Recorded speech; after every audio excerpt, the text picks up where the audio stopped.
السلام عليكم ورحمة الله وبركاته. إن الحمد لله نحمده ونستعينه ونستغفره ونتوب إليه. نعوذ بالله من شرور أنفسنا وسيئات أعمالنا. من يهديه الله فلا مضل له ومن يضلل فلا هادي له. وأشهد أن لا إله إلا الله وحده لا شريك له. وأشهد أن محمدا عبده ورسوله. أما بعد فإن أحسن الحديث كتاب الله وخير الهدي هدي محمد صلى الله عليه وسلم وشر الأمور محدثاتها وكل محدثة بدعة وكل بدعة ضلالة والعياذ بالله من البدع الضلالة آمين. Ndugu zangu katika imani, watendaji wenzangu kwa ujumla na walimu hasa, napenda kuchukua fursa hii kwanza kabisa kutoa shukrani kwa waandalizi wa semina hii ambayo ndio ofisi ya katibu mkuu kwa kuweza kuandaa semina ambayo kwa maoni yangu imekuwa semina ya kwanza aina yake ambayo inaweza kukusanya watendaji wote wa taasisi walioko hapa mjini. Ni nadra kupata vikao kama hivi. Kwa hakika vikao hivi la shaka kwamba Mwenyezi Mungu anatuteremshia rahma yake, kwa sababu malengo yake makubwa ni kuimarisha dini yetu. Ndugu zangu katika imani, mada ambayo nimekalifishwa kuzungumza nayo leo ni umuhimu wa elimu ya dini au elimu ya kisheria na malengo ya taasisi ya vijana wa Ansar. Ni mada muhimu katika mada muhimu zinazokusudiwa kutolewa, kwa sababu kwanza hii taasisi imejengwa kwa misingi ya dini. Hii si taasisi ya mipira wala michezo wala nini. Hii imeanzishwa ni taasisi ya dini, ndio maana imesajiliwa kule wizarani. Katika kwa mujibu wa sheria ya vyama, kuna sheria ya vyama vya dini, wizara mambo ya ndani. Kwa hiyo misingi yake imetajwa ndani ya katiba yake ambayo ndio ilisajiliwa, na maelekezo mengi tu kuhusu taasisi yanapatikana katika katiba yetu ambayo alhamdulillah imefanyiwa marekebisho hivi karibuni kwa lengo la kuleta ufanisi. Na lengo hasa la kuzungumza mada hii leo ni kuwakumbusha watendaji hasa malengo makuu ya taasisi ambayo nitayataja hapa, na vile vile kuwakumbusha wajibu wenu kisheria kwamba katika nyinyi kuna walimu hasa ambao wa masomo ya dini na lugha ya Kiarabu, na kuna ambao wamekuwa wanafundisha masomo ya mazingira au secular subjects wanaziita. Lakini ndani ya taasisi hii tunahesabu kwamba wote hawa upande wa secular tunasema hawa wanakuja kusaidia dini, na hawa walimu wa dini ndio hawa wenyewe sawa wanaeneza hii dini. Ndugu zangu, elimu ya dini bali elimu kwa ujumla katika mwongozo wetu mtukufu wa Qur'ani ni katika vitabu ambavyo au Qur'ani ni katika vitabu ambavyo vichache katika hivi vitabu tunaambiwa ni vitabu kutoka mbinguni vilivyohimiza sana swala zima la dini.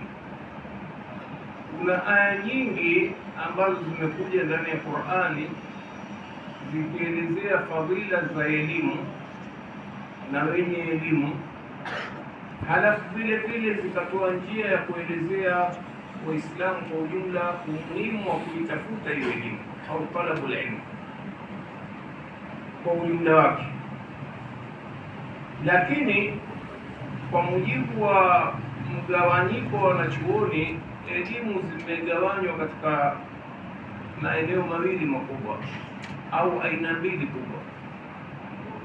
Elimu ya kwanza wanaita elimu ya mazingira, Halafu elimu ya pili kwa lugha ya leo wanaita elimu ya mwongozo au elimu ya dini au elimu ya sheria. Zote ni elimu, lakini hii elimu ya dini ndio imeambiwa kwamba ndio ashraful ulum, ndio elimu takatifu zaidi. Kwa nini? Kwa sababu ni elimu ambayo mhuja mwongozo wake kutoka kwa Mwenyezi Mungu Subhanahu wa Ta'ala kwa kupitia wahi, na wamekuja manabii kuja kufafanua mwongozo, iwe ni wa Qur'ani au vitabu vingine vilivyopita. Kwa upande wetu sisi umma wa Muhammad, kwamba Qur'ani imeshushwa kwa yeye na akaalizishiwa aifanyie ufafanuzi kwa kauli na matendo. Kwa hiyo hii elimu ya dini lengo lake kubwa ni kumpeleka mtu akhira na ufaulu huko akhira, na ufaulu wa kwanza upatikane hapa duniani, halafu ufaulu wa pili wa maisha baada ya kufa, ambapo ni akhira. Kunaanza maisha ya kaburini mpaka huko peponi au motoni. Kwa maana wale ambao watakuwa wamemtii Mola na mtume wake, Mwenyezi Mungu atawaruzuku pepo, watapata neema za huko, na wale ambao wamemkataa Mola Subhanahu wa Ta'ala na mtume wake, basi watakwenda kuadhibiwa. Sisi waumini tunaamini kwamba kuna thawabu na iqabu. Thawabu ndio hiyo pepo na iqabu ni moto. Kwa hiyo katika jumla ya mafunzo ya Allah Subhanahu wa Ta'ala tunaona Mwenyezi Mungu Subhanahu wa Ta'ala kwanza anatofautisha baina ya waliosoma na wasiosoma kwa njia ya swali. Pale aliposema Allah Subhanahu wa Ta'ala, qul hal yastawi alladhina ya'lamuna walladhina la ya'lamun, je, wanaweza wakawa sawa wale ambao wenye kujua na wale ambao hawajui? Mwenyezi Mungu hapa kutuletea jawabu, kwa sababu mtu yoyote mwenye busara na akili na maarifa hawezi kusema eti wenye kusoma na wasiosoma ni sawa sawa, wenye elimu na wasio elimu ni sawa.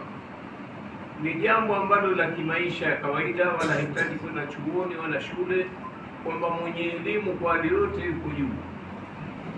Ndio maana Allah Subhanahu wa Ta'ala katika aya nyingine anabainisha fadhila za wale ambao wenye elimu kwa kuwapa daraja kubwa.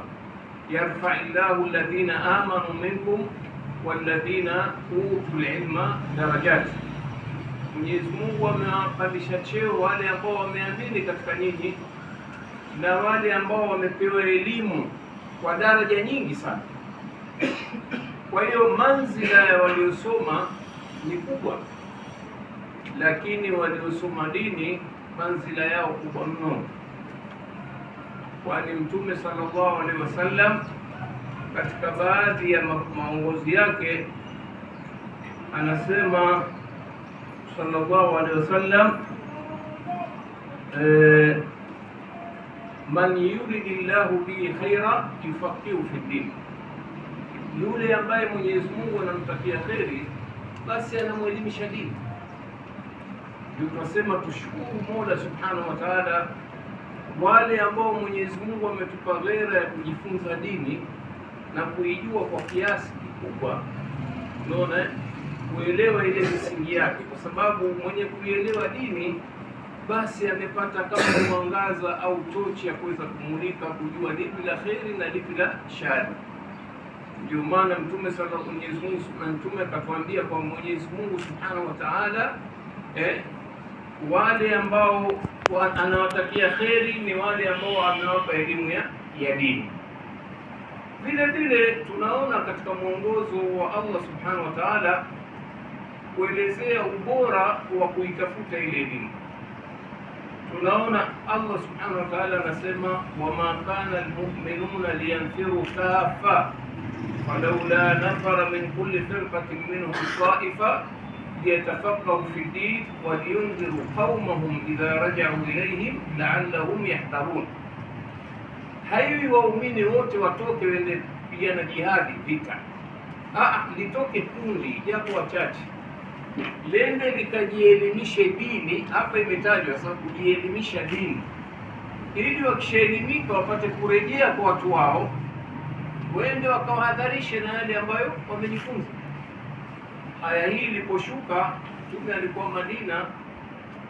Baada ya Waislamu kufikiwa na ujumbe huu, walitoka makundi na makundi ya Waislamu waliokuwa nje ya Madina mpaka maeneo ya mbali, wakaja kutawafadi katika mji wa Madina kujielimisha dini kwa Mtume sallallahu alaihi wasallam. Ndio pale kulianza kuzuka watu wanaitwa ashabu sufa. Ni watu ambao walikuwa hawana hali wala mali zaidi ya kutafuta elimu kwa Mtume sallallahu alaihi wasallam. Mtume akawajalia sehemu ya msikiti, wakawa wanaishi pale, wanakula na kunywa kwa sadaka za Waislamu ili kupata elimu ya dini. Na jinsi walivyokuwa wakila ni kwamba wakazi wa Madina ambao ni Maansar walikuwa wakikusanya sadaka zao wakipeleka pale msikitini, kuwaacha wale ambao walikuja kufaidika na elimu. Wakishachukua elimu kiasi fulani wanaondoka. Unaona, Mtume anawapa mwongozo wakienda kule kwenda kuwasaidia ndugu zao. Katika masahaba wakubwa ambao wameishi eneo hilo ni sahaba Abu Huraira radhiallahu anhu. Yeye kwa hakika alisilimu miaka mitatu kabla ya kufa kwa Mtume sallallahu alaihi wasallam, lakini anasifiwa na wanachuoni wa hadithi kwamba ni katika waliopokea hadithi nyingi sana, min al-mukthirina fi riwayat al-hadith. Kwa nini? Alikuwa yuko bega kwa bega na Mtume mpaka akienda sokoni unaye, na ule mfumo wa elimu aliokuwa Bwana Mtume anautoa haukuwa msikitini tu, ilikuwa kila anapokwenda, unaona, anatoa elimu. Na Mwenyezi Mungu alimjalia huyu bwana kwa sababu aliombewa dua na Mtume sallallahu alaihi wasallam, akajaliwa kuweza kudhibiti au kudhibiti yale yote aliyokuwa anapokea kwa Mtume sallallahu alaihi wasallam. Kwa hiyo alipata hazina kubwa. Ndio maana utakuta katika hadithi mara nyingi utakuta hadithi kana Rasulullah kadha kadha rawahu an fulani fulani an fulani, yani mwisho kabla ya Mtume sallallahu alaihi wasallam ani Abi Huraira. Pokea Abu Huraira kutoka kwa Mtume sallallahu alaihi wasallam, kapokea hadithi nyingi sana.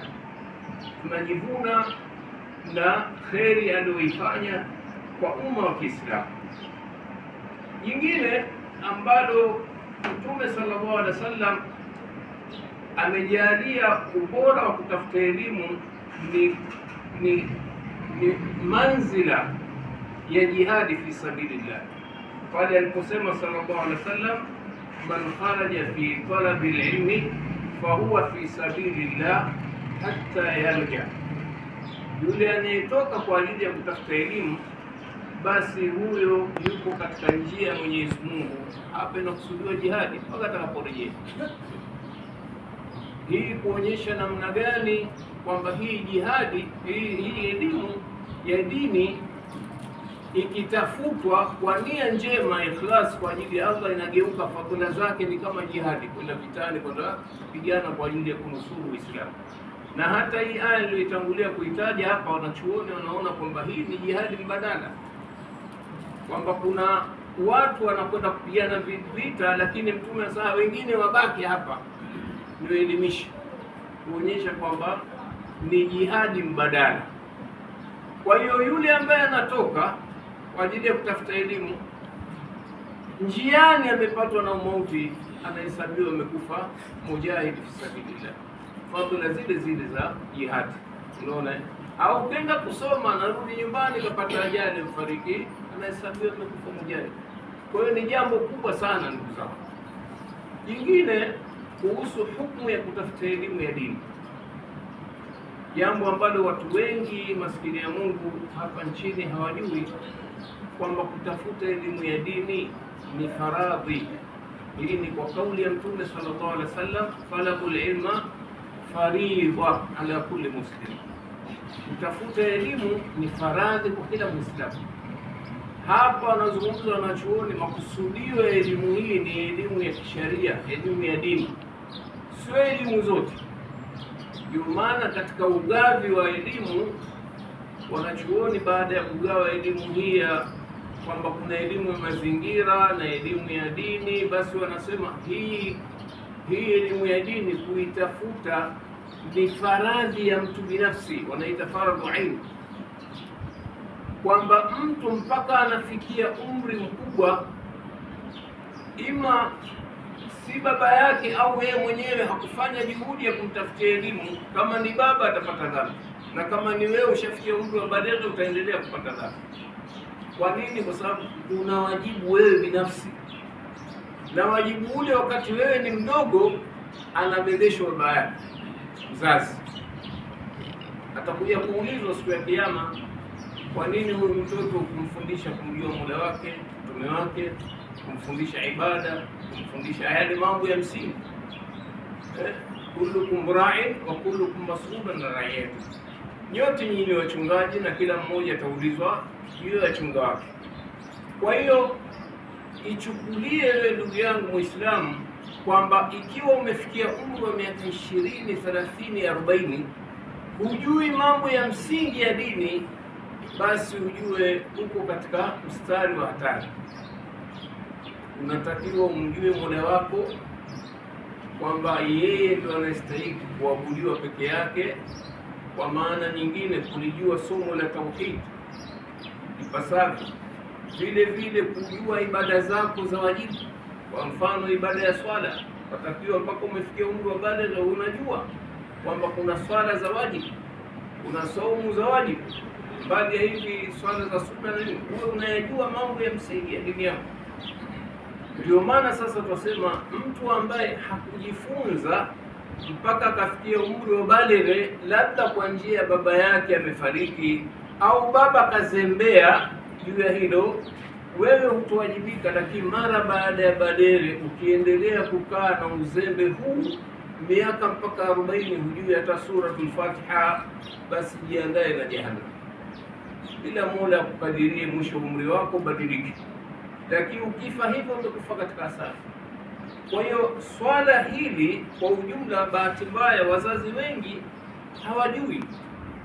Ndio maana wazazi wengi wanakimbilia kuwapeleka watoto wao katika manasari school. Kwa nini? Kwa sababu malengo makubwa wanayofikiria Waislamu na wasiokuwa Waislamu ni dunia yao, hawajui akhira yao. Tushadiriki watu wangapi wakati wa uhai wetu huu wa kidawa, kwamba anakuja kijana mfano amaliza form 6 anataka kazi ya ualimu na pengine kasomea na chuo cha ualimu, lakini wallahi namfanyia mukabala interview ndogo tu, ni ngapi nguzo za imani hajui, nguzo za swala hajui, na yule mwenye kujua nazitaja chache, nyingine hazijui. Haya ndio mambo ya msingi. Sasa wewe mpaka unamaliza form 6 unaingia chuo cha ualimu au chuo kikuu hujui. Mmoja huyu nilimuuliza, wewe imekuwaje Muislamu wewe? Kweli mimi nimezaliwa Muislamu. Umetoka wapi? Akanitajia maeneo, nimeamini yawezekana. Katoka maeneo ya Sumbawanga huko, yaani kuonana Muislamu nadra kabisa. Ni kweli, na si hawa watu wanaotoka Sumbawanga. Hapa mjini kuna watu wanazaliwa mpaka wanakufa hawajui suratul Fatiha. Ndio pale Mtume alisema, man yuridillahu bi khaira yufaqihu fi din. Huyu kwamba hajatakiwa na khair na Mola. Tumekaa katika mazingira ya mashehe, maulama, madaris ya kila namna, alafu mtu mpaka anafika miaka 40 hajui suratul Fatiha. Kwa hiyo ndugu zangu, kwa ujumla swala hili si jambo la kutilia kulipuuza katika maisha yetu. Ni lazima tuwe sisi waalimu. Hii ndio tanbih natakuitoa kwa walimu hasa, kwamba kutokana na mfumo wa elimu uliopo hivi sasa, kweli mnaweza mkaja kubaliwa udhuru kwamba bwana, mimi tangu nilipokuwa mdogo babangu kanipeleka nasari, tena kanipeleka nasari ya Kikristo, kwa sijawahi kusoma, kanipeleka shule ya Kikristo na mimi Muislamu sikusoma. Unaona, kanipeleka vyuo vikuu hivi vya serikali, unaona hakuna dini kabisa. Au pengine kanipeleka kwenye shule za serikali. Shule za serikali ujanja uliofanywa na Waislamu, wameweka mada wanaita mada ya dini, iko hiki mara moja dakika 45. Lakini serikali yetu tofauti na Kenya. Serikali hii kama imelenga kudhoofisha Uislamu. Kenya ni nchi ambayo ina Wakristo wengi, lakini serikali imebeba majukumu ya kuweka mitaala ya masomo ya dini kupitia kwa Waislamu na kuwalipa mishahara walimu wa dini. Hapa ujanja uliotumika, ili msilalamike, mmewekewa vipindi vya dini, lakini waliposema kwamba serikali haina dini, haya ni majukumu ya mashirika ya Kiislamu, pelekeni nyinyi Waislamu kwenye mashule. Sasa hebu niambie, hapa Tanga ishawahi kuwahoji baadhi ya vijana kwamba je, shule zenu hapa mjini kuna walimu wa dini? Pengine sasa wanakuja baadhi, kuna siku wanakuja, siku hawaji. Na ndio hivyo. Kwa sababu gani? Hawakuajiriwa, ni watu waliojitolea. Mtu kama anajitolea, siku yani kapata nafasi atakwenda, siku hakuna mtu wa kumhoji. Kwa hiyo mpaka hapa kwenye miji ya Waislamu tatizo hili lipo. Seuze nchi ambazo ziko mbali na Uislamu kwa kiasi kikubwa, maeneo kama Mbeya, Sumbawanga, asilimia kubwa ya wakazi wake sio Waislamu. Kwa hiyo hili ni tatizo sugu kwa upande wa Uislamu. Mzazi huyo anamsomesha mwanaye mpaka chuo kikuu, lengo lake kubwa apate ajira, mwanaye aje kumsaidia. Kwa sababu hakumpa misingi ya dini, yule mtoto maisha yake, akhlaki zake zinakuwa ni mbaya mno. Anakwenda kwa mujibu wa mazingira yanapokwenda nchini, kwa sababu mazingira yaliyopo hivi sasa, vyombo vya habari pamoja na mitandao ndio inapeleka watu. Akhlaki za watu zimegeuka mara moja, kutokana na siku hizi imekwenda mpaka na mashehe waimba hadharani. Unaona mambo ya ovyo ovyo, mara nyingine ndio mashehe wanazungumza, unaona matusi, manini, vitu kama hivyo. Kwa hiyo hakuna modeli au mtu wa kuigwa katika jamii, kwa sababu wamekithiri waovu, wamekithiri watu waliokuwa nje ya maadili, unaona. Kwa hiyo sasa nachotaka kuambia ndugu zangu ni kwamba kazi ya ualimu ni kazi adhimu sana, kwa mujibu wa mafunzo aliyokuja nayo Mtume. Kwanza yeye mwenyewe sallallahu alaihi wasallam ni mwalimu, innama bu'ithtu muallima, mimi nimetumwa mwalimu, na ndio kazi ya manabii na mitume kuja kuelimisha. Kwa hiyo ujue wewe kama ni mwalimu, na hasa mwalimu wa dini, ni ashraful ulum, uko katika manzila kubwa sana. Ndio pale Mtume sallallahu alaihi wasallam asema, khairukum man taallama alqur'ana wa 'allama, mbora wenu ni yule ambaye anaelimisha watu Qur'ani na anaelimisha, yani yeye anasoma Qur'an na anaelimisha. Tungelipaswa jamii ya Waislamu tuwape manzila kubwa watu hawa, kutokana na kauli hii ya wahi kwamba hawa ndio bora. Lakini leo kinyume, jamii jinsi ilivyoendeshwa, kwamba hawa walimu wa dini ndio wamedharaulika katika jamii, na mifumo bahati mbaya iliyokuwa nayo walimu na mashehe wetu wa zamani imepelekea hii dini kwa ujumla kudharaulika na watu wenye dini kuwa wanadharaulika. Mimi nakumbuka wakati ninaenda masomoni, nilipochaguliwa kwenda Saudia, baadhi ya marafiki zangu nilisoma nao sekondari, nasikia kupata nafasi ya kwenda Saudia kwenda kusoma dini. Ndio, alhamdulillah. What next? Unaona, sijui wazungu unaelewa. Yaani haya, wewe ukienda soma dini kitu gani baadaye? Kwa nini? Yaani wana maana kwamba huna impact, huna chochote katika jamii. Ukija wewe mwisho yote utashona mahirizi na kufanya makombe. Na ndio kazi kubwa ya walimu wa dini sasa. Wengi ni watu wa ruqya na walimu wengine sasa hao ambao wamelelewa na makurafi, kazi yao kushona mahirizi na kufanya uganga, unaona, au kusubiri kusomea watu maulidi na maulidi ya kifo, maulidi ya kuzaliwa mtoto, maulidi ya msimu, yote. Ukenda madrasa mara nyingi kunawekwa menu saa ya pesa. Sasa hali hii imepelekea kudharaulika, na huku kudharaulika kuna sababu mbili: sababu ya nje ya wasiokuwa Waislamu na sababu ya ndani ya Waislamu wenyewe. Unaona, tukianza hii sababu ya nje, kwamba alhamdulillah Uislamu katika nchi hii ndio umetangulia dini zote hizi zinaambua adianu samawia, jambo ambalo sio sahihi, yani dini za mbinguni.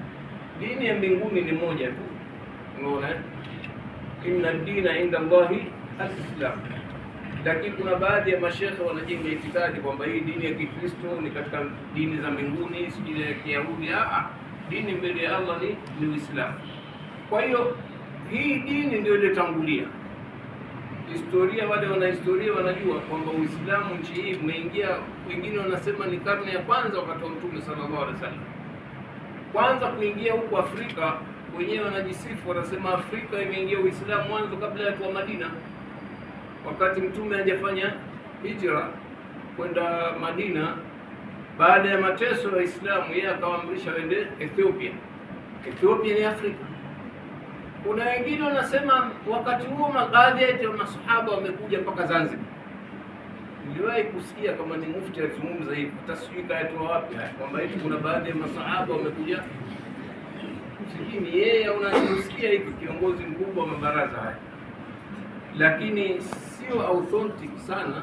Lakini tuseme, tukubaliane kwamba Uislamu alhamdulillah kuna fadhila ya kuwa umeingia Uislamu mapema huko Afrika.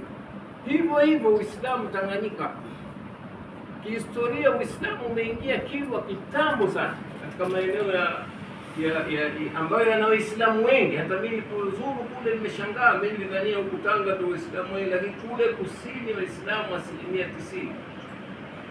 Kuna kijiji tumekwenda ni Waislamu watupu, shule ina watoto Waislamu watupu, mwalimu mkuu ndio Mkristo. Unaona? Lakini Allahu Akbar, nimeuliza vijana Waislamu Madina hawajui chochote katika dini zaidi ya kwamba wamezaliwa ni Waislamu. Kweli Uislamu ulianza kule, lakini Mola wasamehe wale mashehe wetu waliotangulia, badala ya kuleta ule Uislamu sahihi wakauleta ule Uislamu wa bid'a. Katika maeneo ambayo yamenoga sana mambo ya tarika ya kisufi ni huko kusini. Huko watu hawajui dini, kuswali zaidi ya dhikri ndio ibada kubwa. Unaona, kuonyesha kwamba kweli Uislamu umetangulia, lakini haukutangulia ule Uislamu sahihi. Uislamu sahihi uliotokana na Qur'ani na Sunna ya Mtume sallallahu alaihi wasallam kwa ufahamu wa wema waliotangulia. Nchi hii imeanza kutawaliwa na Wajerumani.